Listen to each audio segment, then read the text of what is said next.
আসসালামু আলাইকুম রহমতুল্লাহি ওয়া বারাকাতুহু। সম্মানিত দর্শক, সাবেক তথ্য উপদেষ্টা জনাব নাহিদ তিনি সরকার থেকে পদত্যাগ করেছেন। কেন করেছেন? এই সরকারের জমানাতে একটি রাজনৈতিক দল হবে, অনেকেই বলছেন kings party, whatever maybe, কিন্তু সেই কিংস পার্টির পদ গ্রহণ করার জন্য তিনি পূর্ণমন্ত্রীর মর্যাদা সম্পন্ন একটি পদ, যেখানে অলমোস্ট প্রায় 2.25 লক্ষ টাকার মতো নিয়মিত বেতন এবং ভাতা আসে।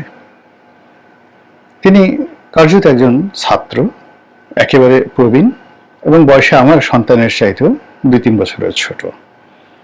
তো এই সময়টিতে তিনি যে মর্যাদা পাচ্ছিলেন, যে বেতন পাচ্ছিলেন, ভাতা পাচ্ছিলেন, এটি যে কোনো মানুষের জন্য খুবই লোভনীয়, স্বর্ণডিম্বের মতো, এবং পরিবারের মান মর্যাদা এবং ইজ্জতের জন্য এটি একটা বিশাল হাতিয়ার।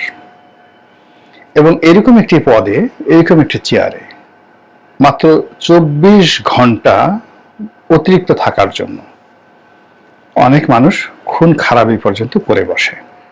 অর্থাৎ বড় একটি পদপদবিতে আছেন, আপনার আজকের দিন হলো শেষ দিন।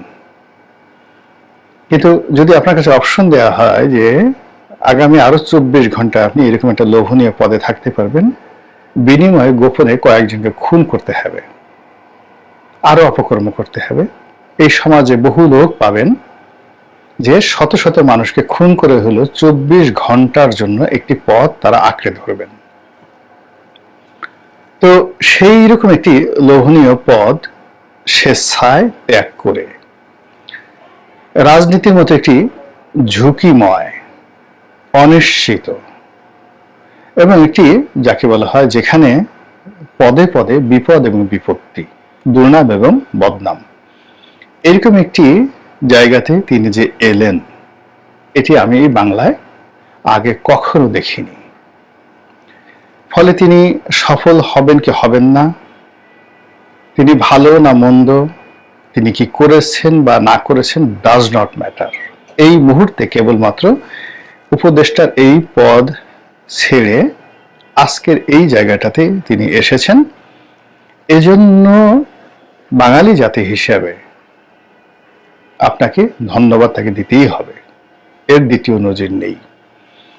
আপনি ওয়ার্ড আওয়ামী লীগের একটা সেক্রেটারি কিংবা ছাত্রদলের যে কোনো একটা কলেজ শাখার দপ্তর সম্পাদক, খুন করে ফেলেন, দেখেন সে পদ ছাড়ে কিনা।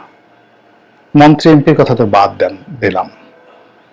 তো সেখানে এই ভদ্রলোক তিনি রাজনীতি করতে এসেছেন, আর এই রাজনীতি করার এই সময়টিতে তাকে নিয়ে বিভিন্ন মহল নানা রকম, যাকে বলা হয় তথ্য বিকৃতি, নানা রকম অপপ্রচার, আপনি সেটাকে প্রচার বলেন, সত্য মিথ্যা এখন যাচাই করার বিষয় নয়, কিন্তু যে বিষয়গুলো বলার চেষ্টা করছেন যে তিনি এই কয়দিন ক্ষমতায় ছিলেন এবং প্রায় 1000 কোটি টাকা তিনি লোপাট করেছেন, একেবারে ব্যানার বানিয়ে পুরো সামাজিক মাধ্যমে রীতিমতো তাণ্ডব চালানো হচ্ছে। 2 নম্বর হলো যে কি একটা আছে ক্রিপ্টোকারেন্সি, সেই ক্রিপ্টোকারেন্সির গোপন অ্যাকাউন্ট থাকে, সেই অ্যাকাউন্ট কারা কারা নাকি খুঁজে পেয়েছে, সেই অ্যাকাউন্টে তার শত শত কোটি টাকা রয়েছে মিস্টার নাহিদের, বদনাম। তারপর নাহিদের আব্বা, তিনি রামপুরার একজন সাধারণ স্কুল শিক্ষক, তিনি নাকি এই সময়টিতে সেই কত কোটি টাকা মূল্যের, 10 কোটি টাকা না 8 কোটি টাকা মূল্যের একটা বাড়ি তিনি ক্রয় করেছেন। এটা নিয়ে প্রচার চলছে, অপপ্রচার চলছে, প্রোপাগান্ডা চলছে। আর এক গ্রুপ বলার চেষ্টা করছে যে তিনি এই নাহিদের ক্ষমতাকে ব্যবহার করে সেখানে তিনি চাঁদাবাজি থেকে শুরু করে সবকিছু তিনি নিয়ন্ত্রণে নিয়ে নিয়েছেন এবং এই সময়ের মধ্যে সর্বনাশ করে ছেড়েছেন দেশ কাল জাতির। এখন আমাদের সমস্যা হলো কি, যে আমরা কেউ যারা আর্ত, আঘাতপ্রাপ্ত, আর্ত বলা হয় আঘাতপ্রাপ্তকে, তো আর্তের যে আরতি, চিৎকার, কান্না, আমরা এটা শুনতে পাই না বা শুনতে পছন্দ করি না। আমরা কেউ নাহিদের সঙ্গে কথা বলবো না, তার বাবার সঙ্গে কথা বলবো না, আমরা কেউ রামপুরা যাব না, আমরা কেউ খোঁজ খবর নেব না। আমরা শুধু ওই যে গুজবগুলো রয়েছে সেই গুজবগুলো আমি যেই রকম মানুষ সেই রকম একটা ক্যানভাসে ফেলে বা সেই রকম একটা আয়নার উপরে আমার নিজের প্রতিচ্ছবি আমি যেভাবে দেখি ওভাবে নাহিদকে বা তার আব্বাকে বসিয়ে আমরা কল্পনা করছি। আর আমরা বলছি, যারা মন্দ লোক তারা বলছি, ছি ছি ছি, মানুষ এত খারাপ হয়, এত অবলা, এত কচি বয়স, এত অল্প বয়স, এই বয়সে মানুষ এত অপকর্ম করে, পুরো জীবন যার বাকি রয়েছে, শুরুতেই তার এমন অবস্থা, ভবিষ্যতে যদি ক্ষমতা পায় এ তো পুরো বঙ্গোপসাগর সহ গিলে খাবে। লানত হোক এর প্রতি। আর আফসোস, ওর কেন হলো, আমার কেন হলো না, আমার কি ওর চেয়ে কম যোগ্যতা, ও তো আমার জুতো টানার উপযুক্ত নয়।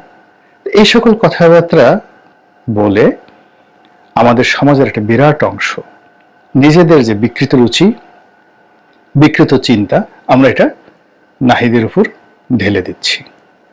এই গেল এক। আর নাহিদকে যারা ভালো মানুষ মনে করছেন তারা প্রায় সবাই তার পক্ষে কেউ কথা বলছেন না, চুপচাপ থাকছেন। এই যে ভালো মানুষদের চুপ থাকা বা জ্ঞানী মানুষের চুপ থাকা, এটি একটি সমাজের জন্য সবচেয়ে বড় অভিশাপ। এই পৃথিবীর যত যুদ্ধ হয়েছে বিরোধের জন্য নয়, ভালো মানুষগুলো প্রতিবাদ করেনি। এই কারণে শেখ হাসিনার পতনের চিন্তা করেন, যতটা না সালমান এফ রহমান এবং গং এস আলমরা এই কর্ম করেছেন, তার চেয়ে বেশি দায়ী মতিয়া চৌধুরী, তোফায়েল আহমেদ সাহেবের মতো মানুষ, তারা তাদের জবান বন্ধ রাখার কারণে। অর্থাৎ যদি এই মানুষগুলো বন্ধ রাখত না, মুখের জবান বন্ধ না রেখে কথা বলতো, সাবের হোসেন চৌধুরী যদি কথা বলতেন যে না আমার এটা দরকার নাই, সেলিনা হায়াত আইভি এত ভালো মানুষ, তিনি যদি শামীম ওসমানকে নিয়ে কথা বলেছেন, তিনি যদি তার নেত্রীকে নিয়ে কথা বলতেন, তাহলে এই সমস্যাগুলো হতো না। একইভাবে বিএনপির যারা ভালো মানুষ, আপনি গিয়ে দেখেন, আমরা ভালো মানুষ, মঈন খানকে ভালো মানুষ মনে করি, মির্জা ফখরুল সাহেবকে ভালো মানুষ মনে করি, আমির খসরু মাহমুদ সাহেবকে ভালো মানুষ মনে করি। আপনি চিন্তা করুন তো, তারা কেউ বলবে যে জনাব তারেক রহমান সাহেব লন্ডনে যে থাকেন তার মান্থলি খরচ এত টাকা, এই টাকা এই ফান্ড থেকে যাচ্ছে, সঠিক অথবা বেঠিক? অথবা এই গত 7 মাসে তারেক রহমান সাহেবের কোনো গাড়ি কেনা হয়েছে কিনা, লন্ডনে বাসার ফার্নিচার পরিবর্তন করা হয়েছে কিনা, বিএনপি অফিসের ফার্নিচার পরিবর্তন করা হয়েছে কিনা, এই গত 7 মাসে হাজার হাজার নেতাকর্মীদের বাড়িতে রং লাগলো কিনা, এই কথাগুলো যদি বিএনপির যারা নেতা রয়েছেন সৎ বলে বিবেচিত হন, তারা যদি কথা বলতেন অতীতে, তাহলে একটা 1-11 আসতো না, একটা হাওয়া ভবন তৈরি হতো না। আবার এখন যে ঘটনাগুলো ঘটছে, সবাই তেলের বোতল নিয়ে যেভাবে এগুচ্ছেন, যে মানুষগুলো কবরে যাওয়ার জন্য রীতিমতো ব্যাপক প্রস্তুতি নিয়ে নিচ্ছিল, তারা এখন রীতিমতো তলোয়ার হাতে ঘুরে বেড়াচ্ছে। তো এইরকম তলোয়ার হাতে, এক হাতে তলোয়ার আর এক হাতে মানে কি বলবো, ক্যাস্টর অয়েল, মানে তেল মালিশ করার জন্য, স্থির সবচেয়ে তেল, সেই তেল মালিশ করার জন্য তারা ঘুরে বেড়াচ্ছে। তারেক রহমান সাহেব থেকে শুরু করে দলের যারা শীর্ষ নেতৃবৃন্দ রয়েছেন তাদেরকে ফ্ল্যাটারিং করার জন্য যে সকল শব্দ ব্যবহার করা হচ্ছে, স্বয়ং যার পক্ষে বলা হচ্ছে সে নিজে নাউজুবিল্লাহ বলতে বাধ্য হচ্ছে। এর চেয়ে লজ্জাকর, মানে ওই যে সকল নেতা, মানে যারা এই ধরনের কথাবার্তা বলেন, মূলত দলের যারা ভালো মানুষ তারা যদি এদেরকে অপমান করেন, সমালোচনা করেন, সংশোধন করেন, অবশ্যই এটা সংশোধন হবে না, তারপরেও এদেরকে যদি প্রতিহত করা হয়, তাহলে বিএনপির যে ভবিষ্যৎ, সেই ভবিষ্যৎটা উজ্জ্বল হবে। নচেত তাদের ভবিষ্যৎ আওয়ামী লীগের মতো হবে, তাদের ভবিষ্যৎ অতীতে এই 11-এর মতোই হবে। তো যেটা বলছিলাম যে এখনো এই সময়টিতে যারা রাজনীতিতে আসছেন, এখন নাহিদ এই অল্প সময়ের মধ্যে, 7 মাসের মধ্যে তিনি কয় টাকা উপার্জন করেছেন, কি করেছেন, তিনি তার একটা ব্যাংক স্টেটমেন্ট দিয়েছেন। আপনি আমরা যারা আছেন, কথা বলার আগে আমাদের কাছে তথ্য থাকতে হবে যে এটা তার একটা ব্যাংক অ্যাকাউন্ট, তার আরো 10টা ব্যাংক অ্যাকাউন্ট রয়েছে, এবং এটা বের করা ওয়ান টুর বিষয়। সেটি বের না করা পর্যন্ত এই ধরনের গুজব শোনা, বলা, প্রচার করা কবিরা গুনাহ। এই গেল একটা বক্তব্য। 2 নম্বরে যেটা আছে সেটা হলো যে তার শরীর নিয়ে কথা হচ্ছে, যে এই যাকে বলা হয় উপদেষ্টা হওয়ার আগে তার শরীর এরকম ছিল, উপদেষ্টা হওয়ার পর সে কেন মোটা হলো। প্রথমত হলো যে যেহেতু উপদেষ্টা হয়েছেন, চেয়ারে বসেছেন, পরিশ্রম কম হয়েছে, এই কারণে যে কোনো মানুষ, এটা ফিজিক্যালি, বায়োলজিক্যালি এই ঘটনা সবার ক্ষেত্রে ঘটবে। আপনি এখানে যদি অন্য যে কোনো একটা প্রাণীকে বসিয়ে দেন, তার মধ্যেও মেদ জমে যাবে, স্বাভাবিক ব্যাপার। 1। 2 নম্বর যেটা আছে, যেটা খুবই মর্মান্তিক, সেই মর্মান্তিক হলো যে যাদের উপর শারীরিক নির্যাতন করা হয়, খুব সিভিয়ার নির্যাতন করা হয়, সেই নির্যাতনের পরে অটোমেটিক তাদের শরীর ফুলে যায়, ভীষণ রকম ভাবে ফুলে যায়।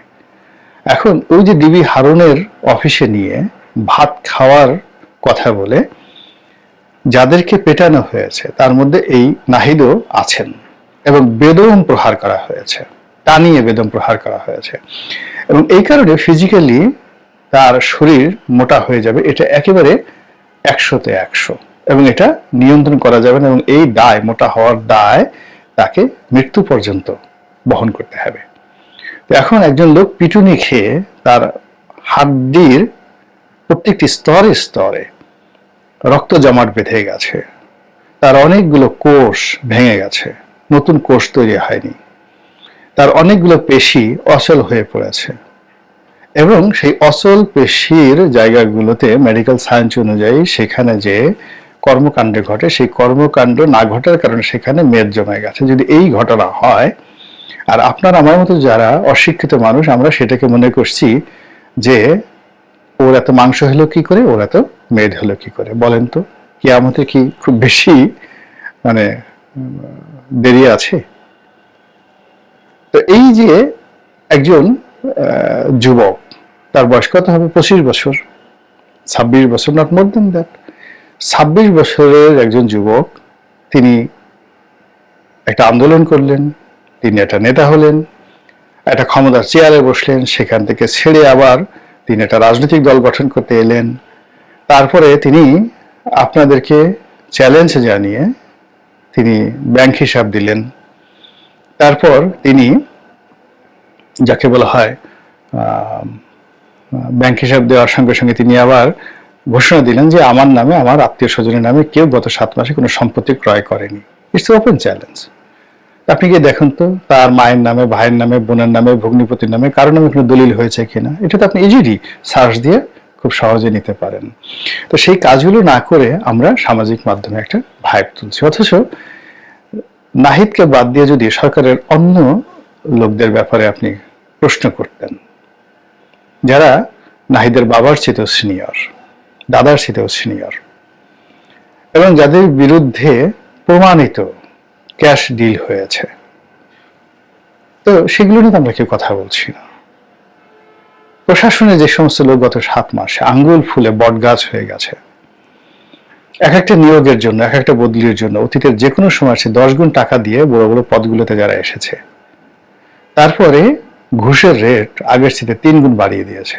আপনি আমি তো কথা বলছি না, নিশ্চুপ তাদের ব্যাপারে।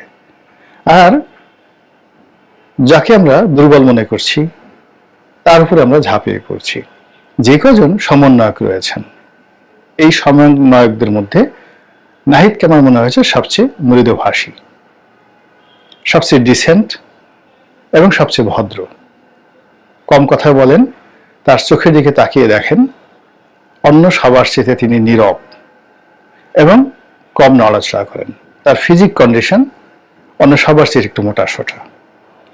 তো এই বিষয়গুলো বিবেচনা না করে, বিশ্লেষণ না করে, এই মানুষটিকে আমরা যেভাবে শেষ করে দেওয়ার জন্য চেষ্টা করছি, এটা বাংলাদেশের অন্য যে যাই করুক না কেন, আমি আমার সঙ্গে নাহিদের কোনো কথা হয়নি, হবেও না, কোনো পরিচয় নেই।